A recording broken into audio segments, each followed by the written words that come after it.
Hello. Oh God, I don't need to lean into the mic because it's on my ear.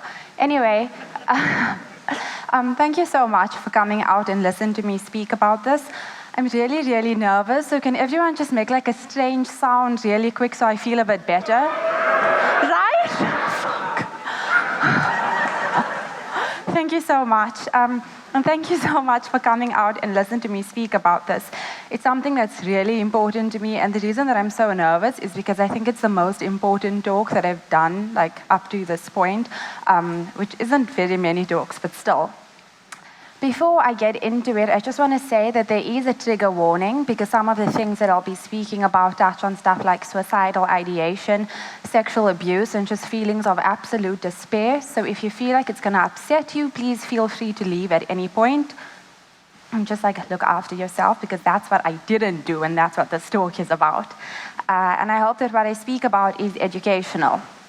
So that's me getting bodied.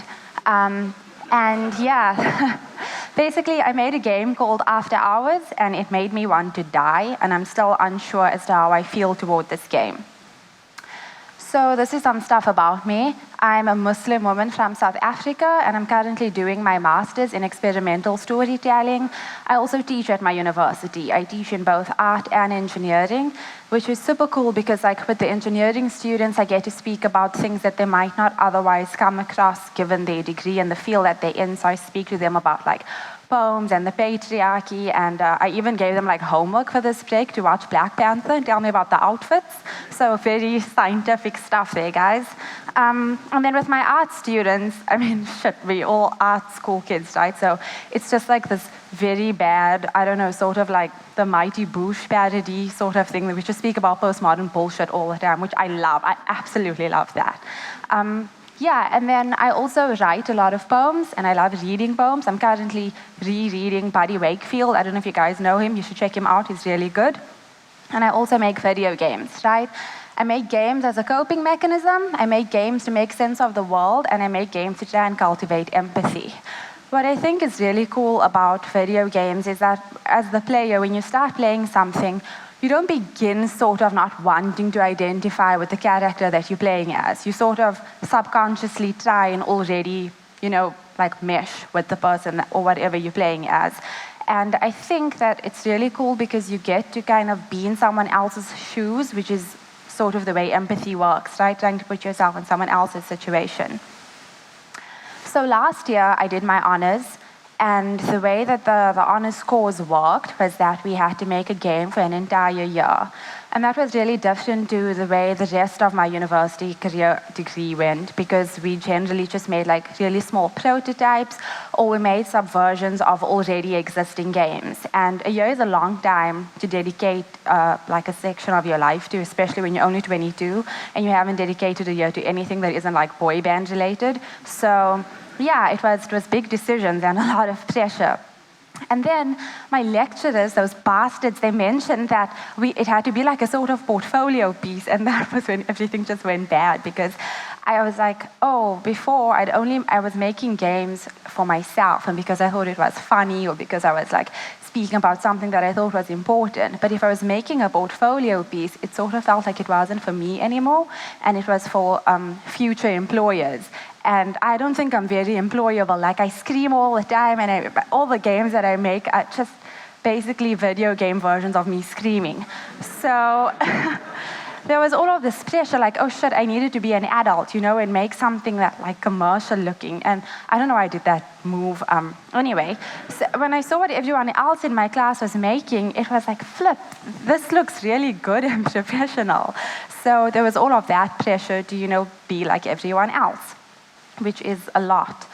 And then the last thing that I was thinking about is, well, what do I want to make? Am I just going to sort of like sell out from an integrity perspective? And I know that maybe that sounds like, oh, okay, indies, selling out, whatever. But it's a real thing. And I feel like I have to always respect myself and respect the decisions that I make. So if I was making a game for like as a portfolio piece, I wouldn't feel okay with myself. So at the end, I decided I'd rather do what made me feel okay within myself and make a game for me. The thing that I didn't know what I would work on is the content of the game. I knew that if I was dedicating a year of my life to something, it had to be something important. There's so many issues going on all the time, and I just wasn't sure which issue would I be focusing on. And unfortunately, this decision got made for me because of the increase in femicide in my country. So, like I mentioned, like the person that introduced me mentioned, I'm from South Africa, and we have one of the highest rape rates and gender-based violence rates in the world. For those of you that don't know what femicide means, it's the killing of a woman or girl, in particular by a man, and on account of her gender. So there was an increase in that last year in gender-based violence. And there was actually this thing a few years ago on the radio where every 3 minutes they'd like blow a whistle because every 3 minutes a woman was raped in South Africa. And that was only reported rapes. So how many rapes were going unreported? How many people weren't even aware that they'd been raped? None of those things were being factored into just, the 3-minute statistics. And I remember I was like listening to the radio and you'd be really into a song when all of a sudden that really jarring whistle would blow, and it freaked me out so much. And the fact that those statistics increased made me feel extremely ill. So I thought that was a very pertinent issue to speak about. And like, as a woman in South Africa, I was also being subjected to a lot of like sexual harassment from men almost every day. So were my friends, family members, women all over the world, really. So that was something I felt I should speak about. The other thing that was taking up a lot of my time was the fact that, I have borderline personality disorder, and that's a full-time job. So that's something that was really just like messing me up, particularly last year. It's been messing me up for a while, but last year was the year I stopped trusting myself, which was really bad. Because if I couldn't trust myself, like who could I really trust, So yeah, I just had this realization that I wasn't inhabiting the same reality as everyone else, which is true for everyone, right? We all have our own biases and subjectivities that make us inhabit different realities. But mine was like on steroids. There were things that I thought was actually happening, and it just wasn't. I just felt like everyone was trying to attack me, and I was going through a lot, and I don't have like a medical aid or anything, and free healthcare in South Africa isn't good. So I didn't have money to go to a psychiatrist. And just everything that I was doing was by myself, and it was a very lonely experience. So, and I just also felt like extremely demonized because I kept feeling like everyone was angry with me because I would like lash out or see things differently to how they actually were happening, which was resulting in very turbulent relationships. So I decided to do more research into borderline, which made me feel even worse because I read the DSM, and when I was reading the section on borderline, it was under severe personality disorders, and already just like being under that category made me feel even worse because I didn't want to be a severe case. I don't think anyone does, I don't know. And then I also read a lot of like things online and different forums about people who, like neurotypical people who have friends with borderline or in relationships with borderline people. And the things that were said about us were really harmful and hurtful. They kept saying about like we were really manipulative and all of these things. And I felt like I'm not like that. At least I don't think I'm like that. But how would I know, with all this freaking reality shifts and stuff? So I decided that I was gonna put together like all the femicide that was happening, as well as me wanting to destigmatize borderline personality disorder and cultivate empathy, as well as trying to combat isolation for people who have been sexually abused or for people that do have borderline personality disorder. And that's how my game After Hours came to mind.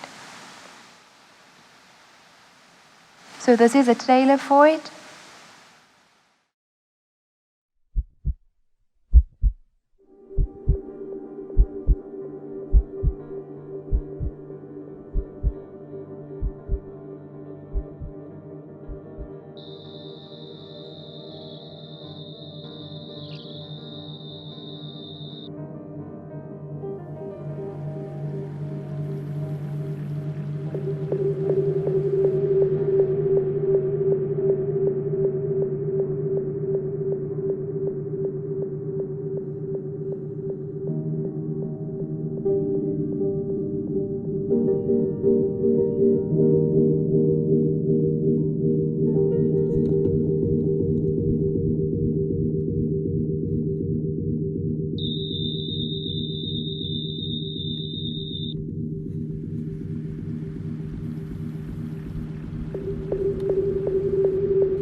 dozen hours can affect the outcome of whole lifetimes, and that when they do, those few dozen hours, like the salvaged remains of a burned house, must be resurrected from the ruins and examined, preserved, accounted for.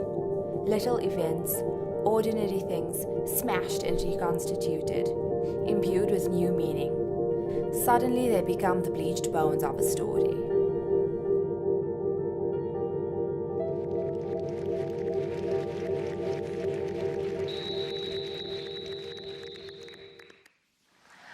So from the beginning, things were never really going very good with me making this game. But my best friend said to me that maybe I shouldn't do it because maybe it would be too much for me emotionally. And my lecturer said that maybe you should just make this game in Twine because no one had made an FMV game at my university before. So no one really knew how to program it, and I'm already pretty bad at programming. So learning how to program an FMV game is just not going to work. So yeah, the support was not very forthcoming from everyone. And then I said to my friend, you know what, I'll just take it as it comes, you know. If I feel like it's getting too much, then I'll stop making the game. And in retrospect, I don't know if I even believe that. But yeah, when all of the awfulness came, it came fast in like huge seismic waves, and I was completely unprepared for it, and I was drowning. I think subconsciously I thought that this game might make me feel like I was doing something to stop sexual abuse, but sexual abuse still kept happening. You know, the fact that I was trying to do something to, I don't know, to sort of make people feel less alone about it didn't mean that people would stop being sexually abused, and that was really difficult for me. It just made me feel like I wasn't quick enough or powerful enough. And what I realized is that you can't start working on something that you are already fighting tooth and nail not to drown in, because you're just going to surround yourself with even more of the heaviness. But I didn't know any of this when I started working on it, and I thought I was doing the right thing. And how can the right thing make you feel so awful? So a lot of people have said to me that I was really brave for making this game, and when I looked up like the definition of brave, because I didn't feel very brave having made it, it kept saying things like ready to face and endure danger or pain, people who are ready to face and endure danger or pain, again, and then endure or face unpleasant conditions or behavior without showing fear. And I don't like those definitions because it makes it seem like you can't be scared on top of being brave. So while I was working on this game, I was terrified, and I don't think bravery is about the absence of fear. I also feel that we don't speak enough about how being brave can be a bad thing or can scar you, and about how being brave isn't always the right thing to do. So I made this meme, I drew it myself, and this meme depicts a lot of what was happening during the development process of After Hours. So there's deadlines, and maybe you should just do it in Twine, those two go together. When you're making a game about something that you're really passionate about, deadlines feel really awful because you have to have certain things done by certain times. But you want to make it, you know, as real and as true to yourself as you can possibly do it. But when there's deadlines, you know, it clashes with that.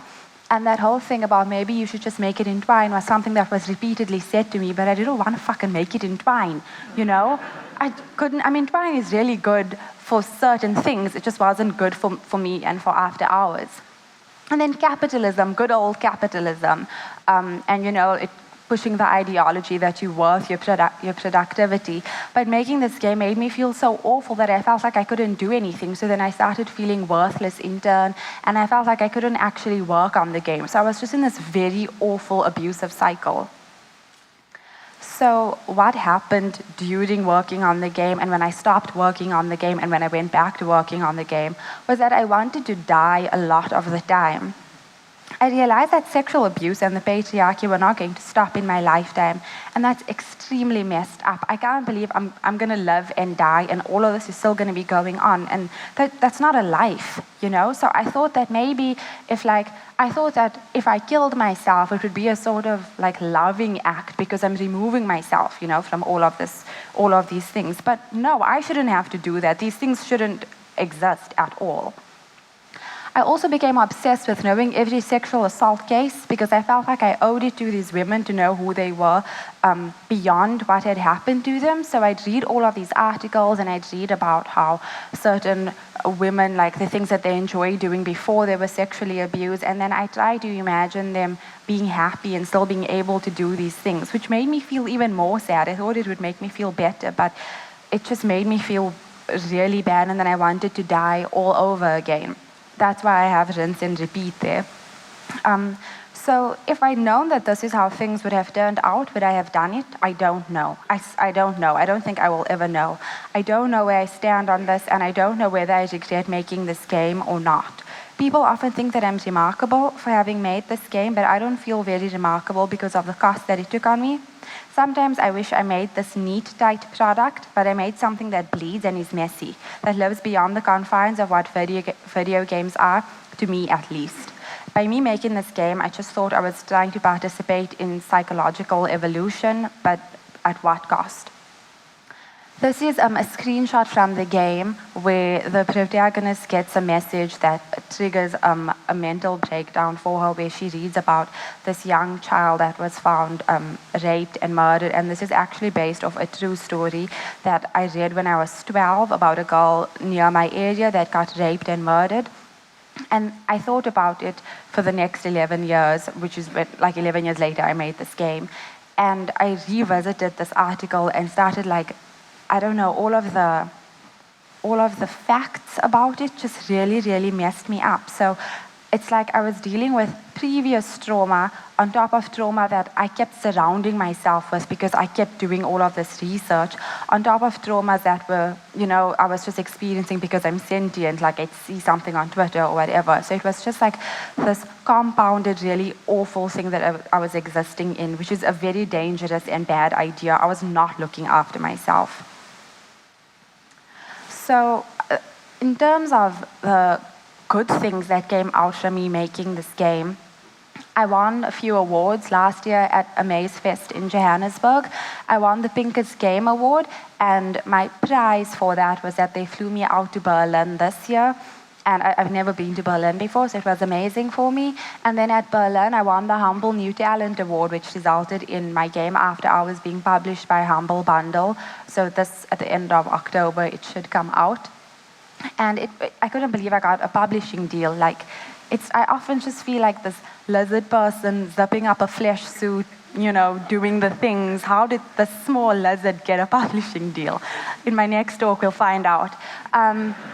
And yeah, I got to see Berlin and New York and, Vancouver, all because of this game. And where I come from a very middle, lower class people of color community, and we don't really get out from there. There's very set narratives, especially for women, about who we should be and things that we should be doing.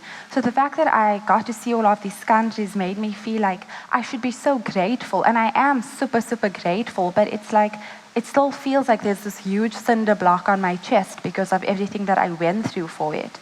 And then I got to see a bunch of punk bands because of this game. Like when I was in New York, I got to see the Front Bottoms, and they're my favorite. So I was so happy when I was at that show.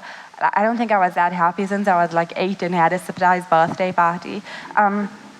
So that super amazing thing happened because I made this game, And then probably the most important thing to happen is the amount of the overwhelming positive response that I've received because of this game, whether it's my students or other people who play my games at events coming to me and saying, thank you so much for making this game. I feel less alone because you've made this game. And that's what I wanted to do, right? That's exactly why I set out to make this game. But like the slide says, I can't quantify what makes hurting so much worth it, because there were days where I couldn't get out of bed in the morning and my eyes were so swollen because I spent all night up crying and reading about these things and just feeling awful. So all of that doesn't just go away because you win an award, Not to sound ungrateful, but that is how it is. So there were a lot of really bad things that happened, but there were also, aside from the good things that I mentioned now, another really cool thing that came out of me making this game was the fact that I became friends with the cinematographer for my game. Her name is Claire Meikle, and she's at my university, and we weren't friends or anything before, but I'd seen some of the stuff that she'd made on YouTube, and I thought, flip, this girl's really cool. So I contacted her, and I was like, I have this idea for a game, do you want to do it? And she was really keen, and working on such an intense and intimate thing with her made us become really good friends, and just having her support throughout the entire journey of making the game helped me so much, and just like another strong woman going through all of this with me. That was really beautiful. So I'm really grateful for the friendship that came out of this game. So just to sort of end things off, passion is not a solution. Remember I mentioned Buddy Wakefield, anyway, this is from his poem. Yeah, so passion may move you, but sometimes you need to stop and be quiet and nurse your wounds before you begin your quest. And I just mean that, like, if everything hectic is happening, you don't have to rush and do it all. Sometimes you need to just take a moment away from everything and nurse yourself, because you can't help others if you feel like crap, it's simple science. And then in terms of like borderline personality disorder, I thought that making this game would, I don't know, be a sort of shield for me or make me feel a bit better or more stable. But the stability that I needed was like a stable core within myself. And the game didn't make me feel like that. It felt like I kept showing up with my guts in my hands. Every time I see someone playing the game, and I'm there because, I'm the actress in the game because I didn't trust anyone else to play it. It felt like I kept showing up with my guts in my hand, asking people, oh, well, what do you think about me? Because so many things in this game is so personal to me, and I just felt so exposed. The last thing that I think is really important, and this is something that Nina Freeman said to me when I asked her, how do you make games about things that you've been through without it, damaging you psychologically? And she said that she has a sort of emotional distance to the work that she's exploring, so she'd already had emotional closure and that sort of thing before she engages with the work in terms of making it a video game. And I think that's extremely important and really good advice, but I struggle with this concept because I feel like emotional distance might make the game that I make less accurate, because I won't know, I can't speak exactly how it feels to be in that situation anymore because I'm not in that situation anymore. I've healed from it. But at the same time, it's like, would you rather make a game while you're in this situation and harm yourself, or just try your best to remember, the way that you felt? And definitely don't do what I did unless you do feel like you have all of the emotional resources to help you, then maybe. But I just want you guys to really think about all of this the next time you decide to make a personal game. So I really hope that this was helpful for you if you're making a personal game. And these are challenges that game developers face that you probably won't find in a Kama Sutra article, right? And to everyone that has played my game or will play, thank you so much. And don't forget that video games are made by human beings, right, guys? After Hours will be out at the end of October this year on the Humble Bundle store, and you can also follow me on Twitter for a bad time and for updates on this game. Thank you so much for coming to listen to me.